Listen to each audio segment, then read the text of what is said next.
And hello, folks. Hello, everybody. Welcome to another episode of Causey's Classics, brought to you by Black Cat Comics and Rockin' Milpitas, your one-stop shop for all things superhero. Shop online at black-cat-comics.com.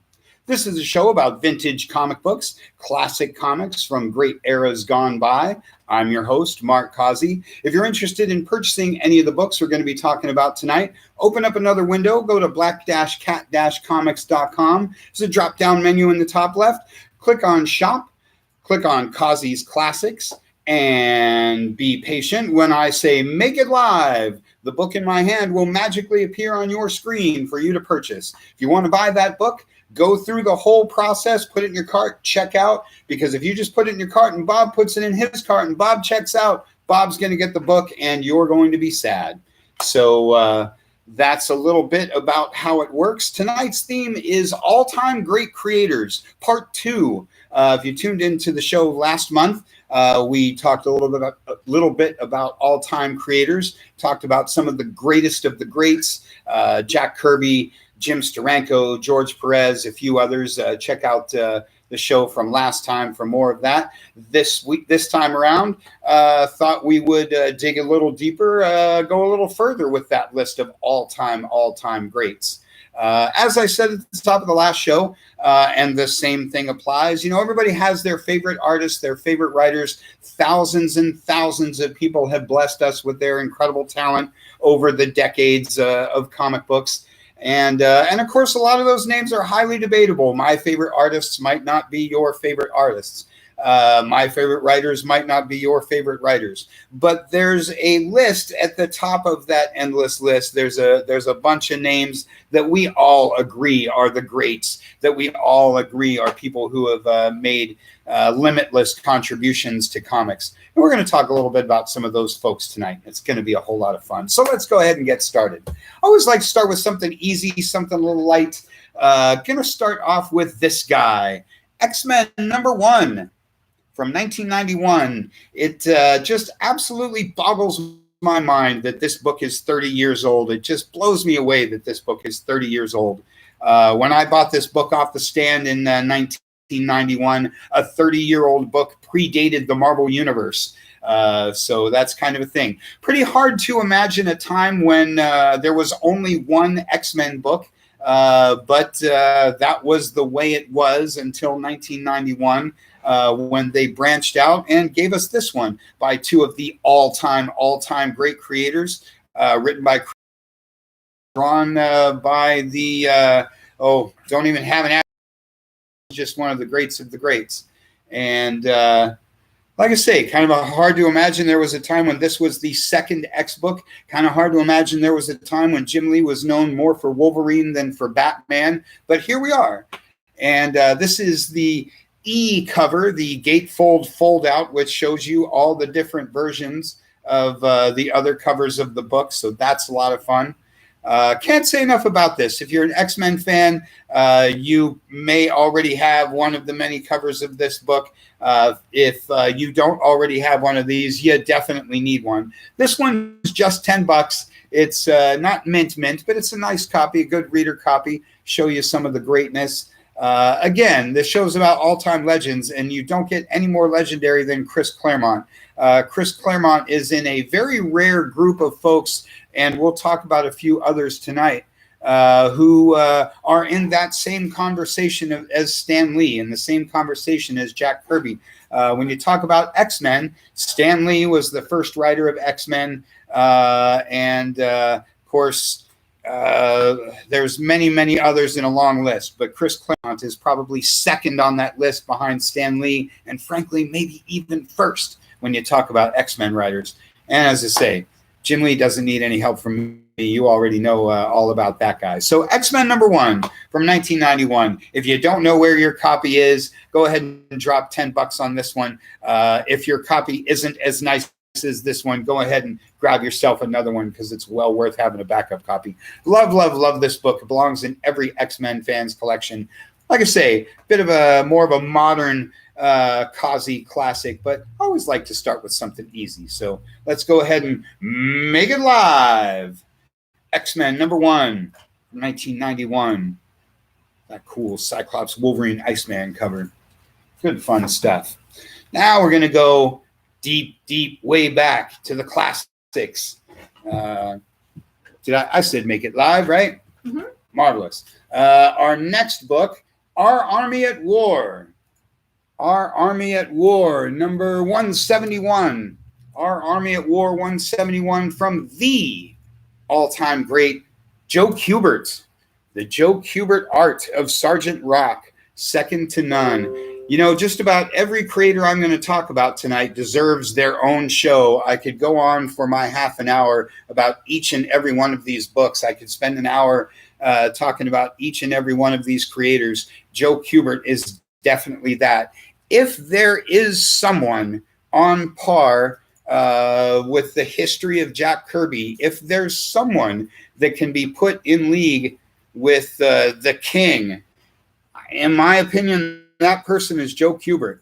Joe Kubert's contribution to comics is almost unparalleled, and his talent is almost unparalleled.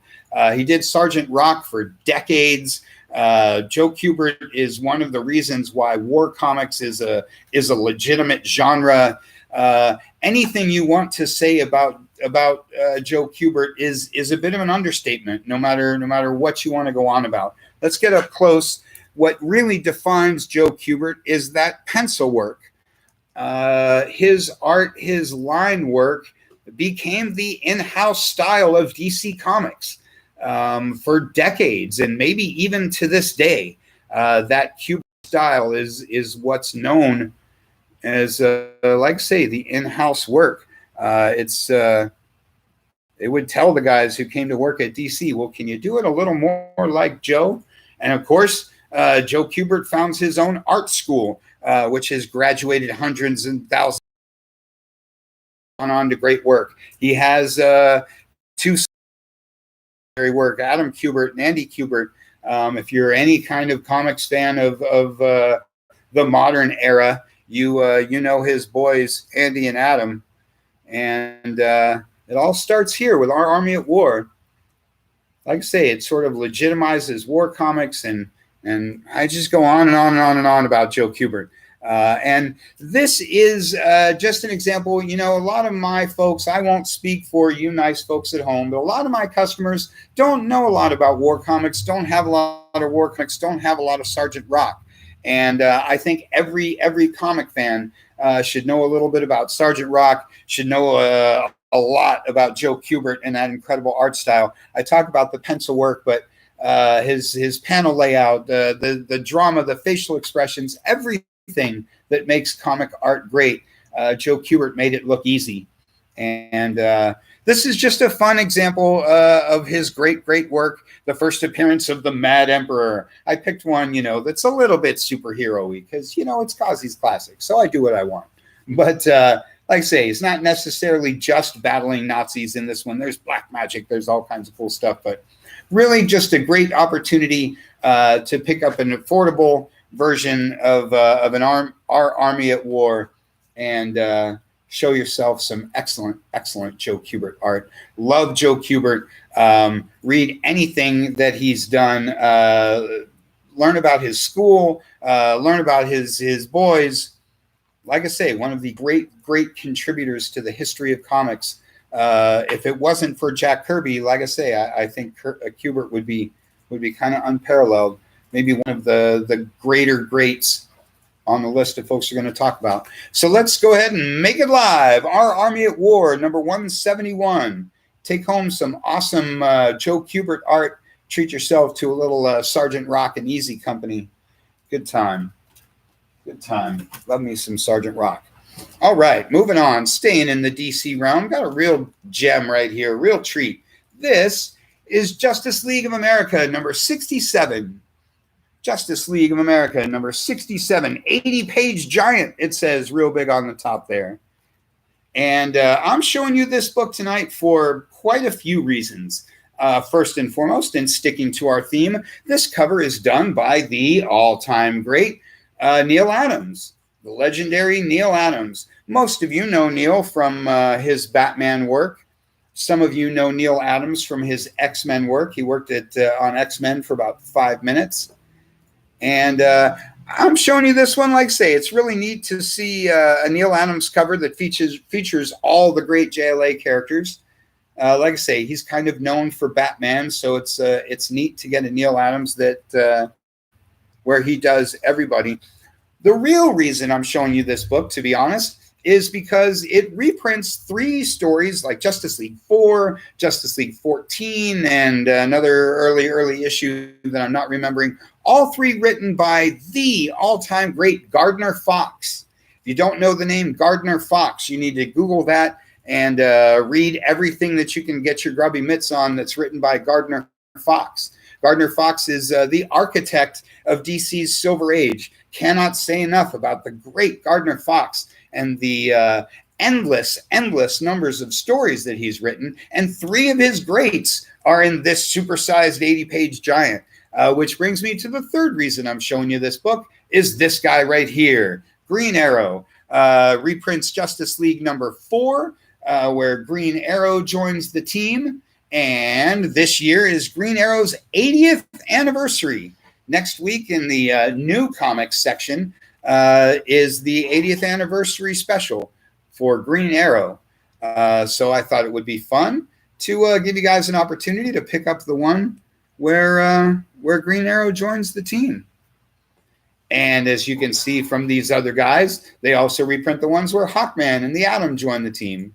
Really, really key book. And it also gives me an opportunity to mention really quick that reprints are awesome. Before the era of trade paperbacks, a comic would come and go, and if you weren't there to get it, you missed it, and you just weren't going to see that book again or get a chance to read that book because there weren't trade paperbacks and there weren't comic book stores where you could buy back issues.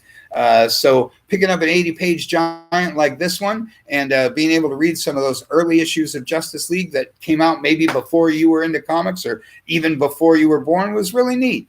When I was a kid, I looked around for these reprint titles because it was the only way I could read these great classics, the only way I could find books by Gardner Fox and some of those all-time greats. And like I say, this one has 3 of those issues all stuffed into one giant-sized book wrapped in a Neil Adams cover, so you just can't go wrong. If you're any kind of DC fan, any kind of Silver Age fan or classic comics fan, and again, if you're any kind of Green Arrow fan, you definitely need this book. Picking up an original copy of that Justice League 4 might set you back a couple hundred, maybe quite a few $100. But this guy will only set you back $35. Again, it's a bit of a reader copy, but it's a nice copy. Here on Causey's Classics, I talk about books that are fun to read. Some of the books I'm talking about tonight, they're not going to come back as CGC 9.6, but they're the kind of book that you can read over and over again and love more each and every time you read it. And so on the 80th anniversary of the first appearance of Green Arrow, pick up the one where Green Arrow joins the team and enjoy that awesome Neil Adams cover. And for more about Neil Adams, pick up just about any 1970s issue of Batman, though, boy, his books are a little pricey and going up more all the time. So let's go ahead and make it live. Justice League number 67, the 80-page giant, where Green Arrow joins the team. Oh, we already sold out of our Army at War and XMen Volume 2. Oh, the other 2 books are already gone. Good grab, folks. Good grab. That's a lot of fun books to read tonight. I'm real excited about the stack of stuff. Moving on to this one. Couldn't be more excited about this guy. This is Green Lantern, Volume 2, number 39. Classic Silver Ager from the all-time great Gil Kane. Gil Kane, another architect of DC's Silver Age, another one of the all-time greats. Again, this is Causey's Classics. I'm Causey, so I feel free to throw out my opinions. You can argue with me in the comments if you see fit. My opinion at the moment is, and this is going to be a little controversial, Green Lantern, particularly Silver Age Green Lantern, has the second coolest costume in all of comics. Yes, I said it.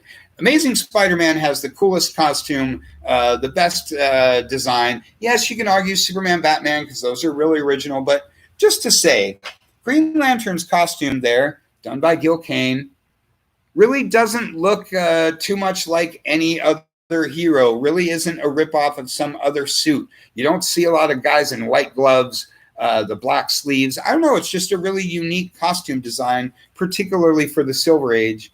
And I'm just a big fan of Gil Kane art. He does that sort of realism thing that wasn't a big thing in the 60s, doesn't really come along to the 70s. I've got a bit of a story about Gil Kane, and to be 200% honest, I'm not entirely sure it's true, but I've heard enough from enough people to believe it. As hard as it is to believe, original art pages used to be destroyed. The industry standard was that once the scans were done and the book went off to the printer, they didn't need the original art pages anymore. And DC particularly had an incinerator, and they would burn the pages on site, which is just horrible to conceive of. Well, as the story goes, and again, don't quote me on this, artist Gil Kane found that unacceptable, didn't want his pages destroyed. And Gil Kane would steal his art pages from the offices of DC to maintain the awesomeness of his art. And I don't blame you, Gil. If I knew that people were burning my art, I would save those pages too. There's lots of stories, some myth, some real, about what happens to all those original art pages. But like I say, I'm to understand that Gil liked to take his from the offices and take them back home, and I don't blame him. So Gil Kane, one of the original artists for Green Lantern. I love this era of classic Green Lantern stuff. Just a great example of his work. Green Lantern is what he's known for. If you don't know much about Gil Kane, pick this up and learn yourself some awesomeness. This one's just $35. Again, tonight I've got some reasonably priced things. All of these books fetch, $100, $200, $300 when you find them in mint. But I like reader copies. I like to talk about reader copies, especially in an all-time great scenario. Just want to give you guys some examples of these artists and these writers. Speaking of which, much like Gardner Fox, this one's written by John Broome, one of, again, the architects of DC's Silver Age, and very, very, very underrated talent for the history of comics. So Green Lantern number 39. Let's go ahead and make it live. Cool old 12 center, probably a 1966, maybe a 67. Really fun stuff. Love me some Gil Kane. All right, now let's move on to the Marvel part of the show.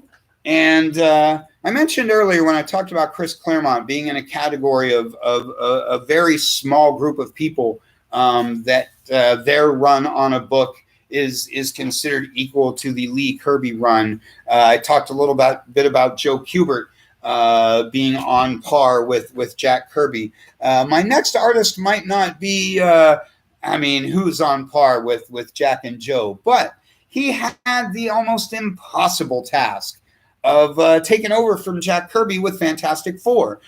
Lee and Kirby did the first 102 issues, and as of number 103, and for quite a bit after that, was done by the all-time great John Buscema.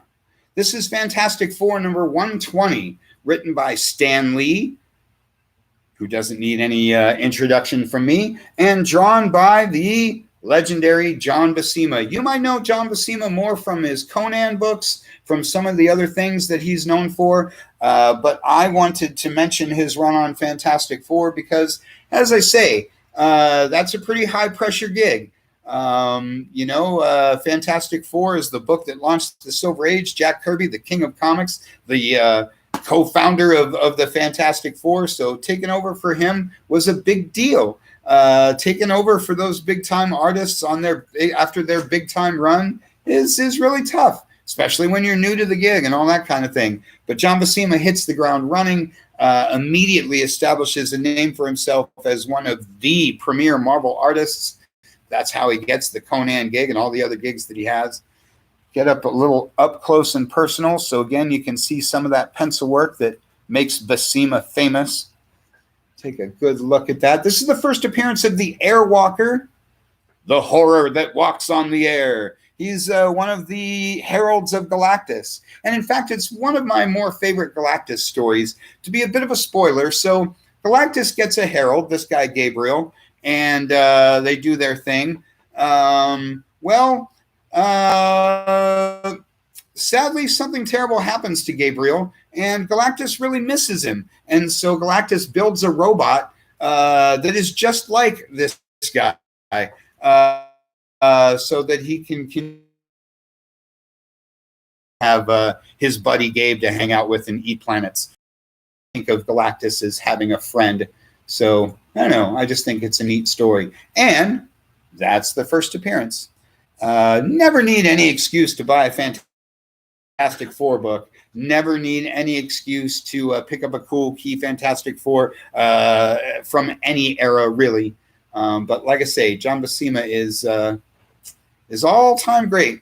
And this was an excellent, excellent run. As you can see behind me, I've got quite a few Fantastic Fours from this era and from the one after it. But again, if you don't know a lot about John Buscema, and as a side note, I'm a huge fan of his brother Sal. Sal also doesn't get the credit that he deserved. And, you know, maybe Sal isn't quite the artist that John is, but I love me some Sal Buscema too. So the Buscema brothers are tops on my list and tops on the list of all-time greats. Let's go ahead and make it live. Fantastic Four, number 120, the first appearance of the Airwalker. Love me some 70s Fantastic Four. Love any Fantastic Four. Anything from the great John Buscema. And, of course, written by the great Stan Lee. And the Green Lantern sold out. Oh, and we sold the Green Lantern. Nice. So what's that? We're 4 for 5 so far. Somebody needs to pick up that Fantastic Four. And now we're just getting into gear here. As we sort of wind down, it just doesn't get any greater than this. It just doesn't. This is Amazing Spider-Man number 54. Classic 12 center from the Silver Age. Again, probably a 1965 or 66. Written by, of course, the top of the list all-time great Stan Lee, and drawn by John Romita. Jazzy John Romita, John Ring-a-Ding Romita, whatever you want to call him, from his title box. But as I say, just doesn't get any more classic, doesn't get any more Causey's classics than something Stan Lee, John Romita. John Romita is the guy that took over for Steve Ditko, co-creator of Amazing Spider-Man. Of course, that's very controversial and a whole story that I don't have time to get into. But I love me some Jazzy John Romita. That is the look of Spider-Man. When you close your eyes and you think of Spider-Man, it's John Romita's art that you see. When you saw that advertising in the 70s and the 80s, it was John Romita's art that you saw. The pencil work, the dynamic action, everything, a little like Joe Kubert, everything that makes comic reading fun. John Romita did that as good or better than anyone ever in the history of comics. And you put him together with a writer like Stan Lee, and it just doesn't get any more fun. So I'm showing you this one for a number of reasons. First and foremost, that's Doc Ock there on the cover. Everybody likes some Doc Ock. A little like Green Arrow's anniversary. We're about to embark on the Sinister War. Doc Ock is one of Spidey's premier villains, and they're bringing a heap with the Sinister Six and all that good stuff. This one is also, strangely enough, shows you a little of the relationship between Otto Octavius and Aunt May. Everyone knows that Aunt May and Dr. Octopus got married, and that happened almost 100 issues after this one. So just, again, another fun read, another great example of the history of Marvel Comics. Spidey and Doc Ock have fought 1,000 times. It's always fun. No, this isn't the first appearance of Dr. Octopus. No, this isn't the first one John Romita ever drew. But this is number 54. It's an early Amazing Spider-Man book, which brings me to another reason I wanted to talk about this one. I don't know, what did I grade this? Like 5.5? I don't know what we have it up as, a 5 or a 6. The book's pretty beat up. Like I say, it's a total reader copy. 6. And this one's $55. $55 for a book that's not meant, you bet, because it's Amazing Spider-Man. Spec guys, why do you bother? Why bother specking on new books when you can just buy old Spider-Man books and wait? Spidey books go up and up and up. They have a value regardless of the grade that they're in. They're always hard to find. You always have to pay for them because they're fun and everybody wants them. So take advantage of this one. Drop $55 on an early issue of Amazing Spider-Man. Treat yourself to some of that classic Stan Lee writing, to some of that amazing John Romita art. Romita art is timeless. One thing you'll see about this book, it's a little like Archie comics, where the clothing is a little dated, but the story and the art and the action and everything that happens in the book is modern and fresh and awesome. I love Spidey tackling a classic villain. I love anything where Aunt May is in peril. I love anything written by Stan Lee. I love anything that has a 12-cent cover price. There's 1,000 reasons to buy this book. So let's go ahead and make it live and send Amazing Spider-Man number 54 to a new forever home. Oh, we're sold out of everything else. Oh, look at me go. You guys got great taste. Again, these aren't keys. They're not high grade things that you're going to, slab and flip. They're just books that are going to be awesome to read over and over again. They're going to just awesome books that you're going to want to have in your collection. So kudos to you guys for having taste and style. Now, for the gem, for the coup de grace, as it were. Okay, I will admit, I talked about this creative team last time. I said at the top I wanted to show you some other folks, and we did. Showed you some Gil Kane, some Joe Kubert. But, again, it's Causey's Classics, and I'm Causey, so I do what I want. So I'm busting out another Lee Kirby, because you just can't ever get enough Lee Kirby, because for me personally, Causey, here at Causey's Classics, Lee Kirby is the top of that list. I know about Will Eisner. I know about everybody. But for me, the list starts with Lee and Kirby, and then you get on to everybody else. And like the other books I've shown you tonight, there's a few other reasons to pitch this. You might have heard about this guy. His name's Loki. He's got a TV show. It's getting a little buzz. And so I thought it would be fun to bust out a cool Thor versus Loki. Another little tidbit, because I love tidbits on this show.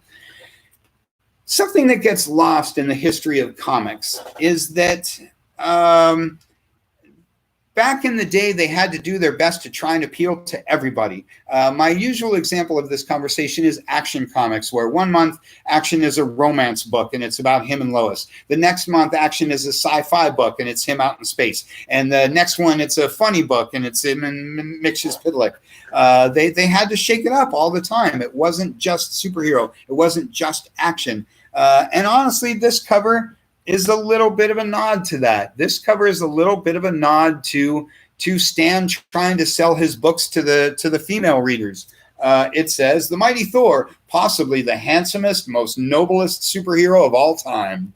Now, I don't imagine there's too many 12-year-old boys that were really cared how handsome and noble he was, but I bet there was some of the female readers, much like the females that watched the movies, that thought, "Yep, I'm reading that because he's handsome." So like I say, just wanted to point out that back in the day, they had to sell these to all kinds of people, not just the superhero nerds like me. And so that's why Stan, in the early books, all the guys had romantic interests. And this one's Jane Foster. So going to be hearing more about Jane Foster in the next movie, of course. You're hearing a lot about Loki right now because he's got his own show. You never need an excuse to pick up a Thor book. This is Journey into Mystery 108, so it still keeps its original title before it becomes Mighty Thor. It's really Thor kind of number 23 or 24, so it's really, really early in the run. It's a fairly early appearance of Loki, and like I say, sort of the crux of the whole early story with Thor and Jane and the Prince of Lies and all that good stuff. So Lee and Kirby, don't need any excuse to buy a Lee and Kirby book. Loki, always awesome. This one is $55. I should mention the back cover page has been cut in half. Somebody clipped the ad out of the back and sent away for something fun. And much like that Spidey book, but $55 is still a great price. Other than the back cover, the book's in really nice shape. Nice white pages, bright color on that cover. But again, it's mostly just about picking up a cool Lee Kirby, some Thor versus Loki. Just can't ever go wrong with that. And it doesn't get any more all-time great. So let's go ahead and make it live Journey into Mystery, number 108. Classic Thor book. I don't think I have this one in my personal stash, so somebody needs to buy this before I do. Good stuff. So that was All-Time Greats Round 2. Hope you had as much fun as I did. Go back to last month's show to check out part 1, again, where I talked about a little more Lee Kirby, some Steranko, some John Byrne, some George Perez, some of my other favorites. And tune in next month. We do this last Friday of every month, Facebook and YouTube's. And always have a fun theme. Always love talking about the classics. If you are interested in even more classic comics, book an in-store experience. Come on into the shop and take a look at some of the classics on the wall here and some of the books we might not have on the website. If you are not local, book a virtual shopping experience, and I can show you some of the books we've got here in the shop, much like I've shown you the books here tonight. And, of course, go to black-cat-comics.com, search for Gold, Silver, Bronze, and take a look at all the books we have on the website. Thanks for watching, everybody. We'll see you next month in a brand new show.